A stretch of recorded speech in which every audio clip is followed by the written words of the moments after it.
তো আজকে আমরা যাব আমাদের গ্রামের বাড়ি, ওই জন্য আমি এই কুর্তিটা বের করে রেখেছি, এটা আমি পরে যাব। আর এই দেখো আমাদের ব্যাগ।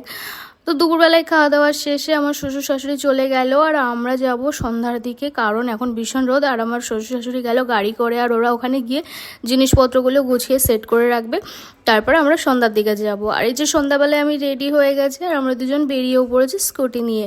যাওয়ার পথে ভাবলাম টিফিন করে যাই, নাহলে পৌঁছাতে পৌঁছাতে অনেকটা লেট হবে, তখন না টিফিনের সময় থাকবে না ডিনার করার সময় হবে। তো আমরা রাস্তার ধারে এই ক্যাফেতে দাঁড়ালাম, দাঁড়িয়ে দুজনে টিফিন করে নিলাম। প্রথমে নিয়েছিলাম চিকেন বল, তারপর নিয়েছিলাম এক প্লেট মোমো, আর লাস্টে নিয়েছিলাম নুডলস। আর এই যে বলেছিলাম মজিটো দিতে, কিন্তু মজিটো এটা ঠিক না, এটা একটা লেমন ড্রিঙ্ক দিয়েছিল। তো আমরা খেয়ে আবার বেরিয়ে পড়লাম আমাদের গ্রামের বাড়ির জন্য, সবার জন্য আবার খাবারও নিয়ে গেছিলাম। তো এই ছিল আজকের মতো ব্লগ। কেমন লাগলো এই ব্লগটা? ভালো লাগলে অবশ্যই একটা লাইক দিও। Thanks for watching. বা